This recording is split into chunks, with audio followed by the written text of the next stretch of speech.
OC সাহেব আমাদের মাঝে উপস্থিত আছে, রব স্যার আমাদের মাঝে উপস্থিত আছেন। উনি এসে আমাদের এই সভাকে সাফল্যমণ্ডিত করেছেন। সবাই ওনার জন্য হাততালি।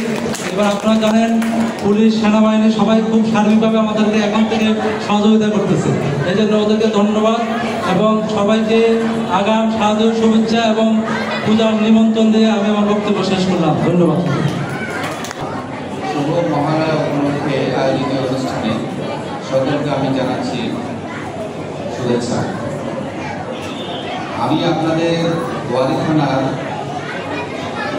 অফিসার ইনচার্জ হিসেবে গত 8-9 তারিখে যোগদান করেছি। পূজা কমিটি সবাইকে অনুরোধ করব যে আপনারা যে কোনো সমস্যা আমার সাথে শেয়ার করবেন। আপনারা এবং আমরা মিলে এই আপনাদের পারস্পরিক যে ধর্মীয় উৎসব এটাকে আমরা সাফল্যমণ্ডিত করতে চাই। আমি এই বলে আমার সংক্ষিপ্ত বক্তব্য শেষ করছি। সবাইকে রক্তিম শুভেচ্ছা। শুভ মহালয়া। আপনারা যার নেতৃত্বে এই অনুষ্ঠানটি উপভোগ করছেন, সঙ্গীত নিকেতনের সম্মানিত অধ্যক্ষ শ্রী গোবিন্দ গৌতম মহোদয়কে আমি ধন্যবাদ জানাচ্ছি। আমাদের মাঝে উপস্থিত আছেন আমাদের এই ঘোড়াগিরি যার নেতৃত্বে আমরা দুর্বার গতিতে ব্যবহার হচ্ছি, বিশিষ্ট রাজনীতিবিদ, বিশিষ্ট সমাজসেবক, বীর মুক্তিযোদ্ধা অ্যাডভোকেট সুব্রত চৌধুরী মহোদয় আমাদের মাঝে উপস্থিত আছেন। আমাদের ঢাকা মহানগর ওয়ারি থানার সম্মানিত ভারপ্রাপ্ত কর্মকর্তা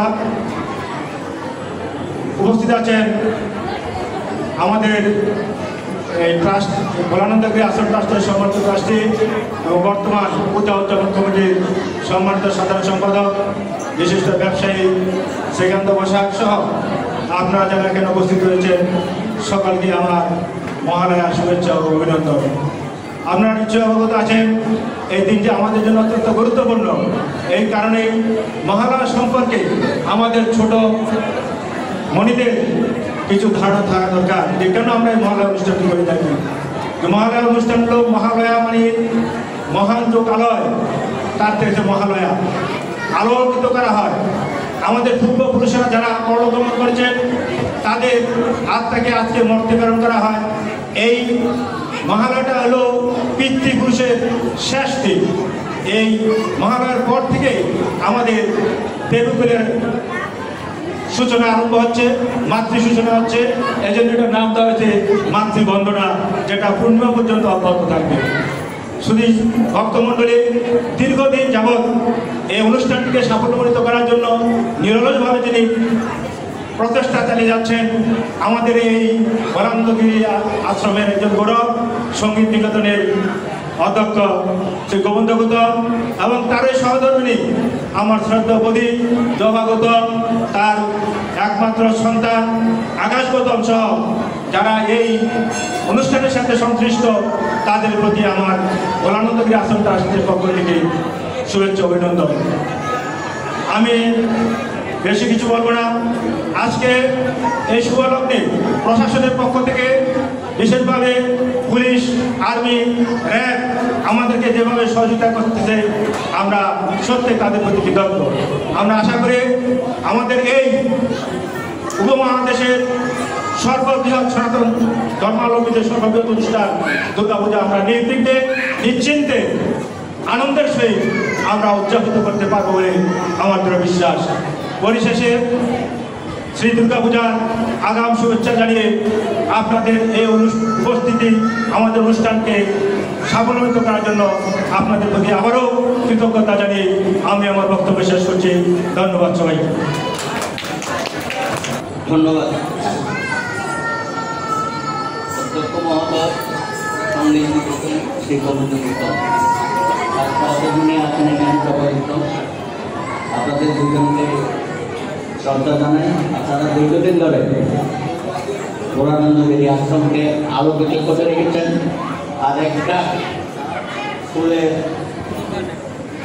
ফুল বাগানের বিভিন্ন জাতের ফুল আজকে আমাদের সামনে উপস্থাপিত করছেন। বিশেষ করে যারা গার্জিয়ানরা আছেন, আমাদের ছোট্ট ছেলে মেয়েদের মামনিদের, আপনাদেরকে আমরা অভিনন্দন জানাই, শুভেচ্ছা জানাই। আপনারা প্রত্যেক বছর মহালয়া সহ এই ভোলানন্দগিরি আশ্রমের সকল অনুষ্ঠানে অংশগ্রহণ করে আমাদেরকে অনুপ্রাণিত করে এবং আমাদের আশেপাশে যারা আছে হিন্দু, মুসলিম, বৌদ্ধ, খ্রিস্টান সকলকেই আপনারা ধারণ করেন। এবং আজকেও এই সমাবেশে আমি দেখছি যে মুসলিম সম্প্রদায়ের অনেক ভাই বোন আপনারা এখানে উপস্থিত হয়েছেন। আজকে শুভ মহালয়া বাংলাদেশ সহ সারা বিশ্বে সনাতনী সমাজের পক্ষ থেকে আমরা দেবীকে আহ্বান করলাম। আজকে সকালবেলায় বিভিন্ন মন্দির, পূজা মণ্ডপে প্রচুর অনুষ্ঠান হয়েছে। আপনারা জানেন কেন্দ্রীয়ভাবে নাগেশ্বরী জাতীয় মন্দিরে বিশাল অনুষ্ঠান এবং প্রত্যেকটা পূজা মণ্ডপে হয়েছে। আমাদের এখানেও সকালবেলা অনুষ্ঠান হয়েছে এবং আজকে আমাদের মিডিয়াগুলো ভালো ছাত্র, তারা যথেষ্ট অবদান রেখেছে এবং প্রচারও ভালোই হয়েছে আমি মনে করি। এবার দেখুন, এবারকার পূজার একটা বিশেষ দিক হলো এই প্রথমবারের মতো বাংলাদেশে আমাদের দুর্গোৎসবের ছুটি একদিন বাড়ানো হয়েছে। গত বছর এটি অ্যানাউন্সমেন্ট দিয়েছিল প্রধান উপদেষ্টা ডক্টর ইউনূস। এই বছর আপনারা নবমীতেও পূজা ছুটি পাচ্ছেন, দশমীতে, অর্থাৎ 1 এবং 2 মিলে আরও 2 দিন, শুক্র শনি, এইটা আমরা 4 দিন ছুটি এটা উপভোগ করব। তবে আমাদের দাবি হচ্ছে আরও 1 দিন ছুটি বাড়াতে হবে। এর পাশাপাশি আপনারা জানেন যে আমাদের প্রশাসনিকভাবে সমস্ত জেলা, উপজেলা এবং কেন্দ্রীয়ভাবে পূজা কমিটির সাথে আমাদের সম্প্রদায়ের নেতৃবৃন্দের সাথে প্রতিনিয়ত তারা সভা করছে, বিভিন্ন বিষয় নিয়ে আলাপ আলোচনা করছে। কোনো রকমের জটিলতা যদি কোথাও হয় সেটা তারা তাৎক্ষণিকভাবে সমাধান করছে। আমরা আইজি মহোদয়ের সাথে বৈঠক হয়েছে, স্বরাষ্ট্র উপদেষ্টার সাথে বৈঠক হয়েছে, ঢাকাতে ডিএমপি মহোদয়ের সাথে হয়েছে। প্রত্যেক থানায় থানায়, ওয়ারি থানায় ওসি মহোদয় আসছেন, উনি মাত্র 2 সপ্তাহ আগে আসছেন। উনি আমাকে জানান যে এই থানাতে মাত্র 18টি পূজা মণ্ডপ, অর্থাৎ উনি প্রশ্ন করছেন যে এই পূজাটা আরও বেশি কেন হয় না ওয়ারি এলাকায়।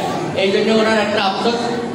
আশা করি ভবিষ্যতে আপনার পূজা মণ্ডপ বাড়বে। এই বছর সারা বাংলাদেশে 1000 পূজা মণ্ডপ বাড়ানো হয়েছে এবং আমরা চাচ্ছি সারা বাংলাদেশে জাঁকজমকভাবে অত্যন্ত আনন্দঘন পরিবেশে আপনারা পূজা করেন। বর্তমান সরকার বলেছে আমরা সবাই একই পরিবারের সদস্য, এখানে হিন্দু, মুসলিম, বৌদ্ধ, খ্রিস্টান, আদিবাসী কোনো ভেদাভেদ নাই। আমরা সকলে সমান অধিকার নিয়ে বসবাস করব এবং আমরা আমাদের যে দাবি দেওয়া প্রধান উপদেষ্টা বলেছেন আপনারা প্রত্যেক দিন একটা দাবি দেওয়া উত্থাপন করবেন। জনগণ আপনাদের সাথে আছে, সরকার আপনাদের সাথে আছে। বাংলাদেশে কোনো সাম্প্রদায়িক শক্তি, অপশক্তি, দুষ্কৃতিকারী আমাদের যে সম্প্রীতির যে একটা আবহাওয়া রয়েছে সেটা যেন নষ্ট না হয়। সকলে মিলেমিশে বাংলাদেশকে সম্প্রীতির উজ্জ্বল দৃষ্টান্ত হিসাবে বিশ্ববাসীর কাছে আমরা প্রতিবাদ করব।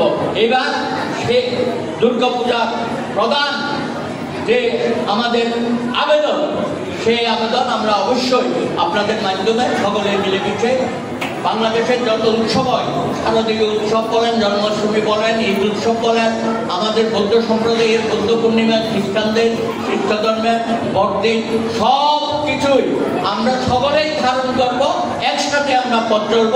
এইটাই হচ্ছে বাংলাদেশের বর্তমান মূলনীতি। ধন্যবাদ।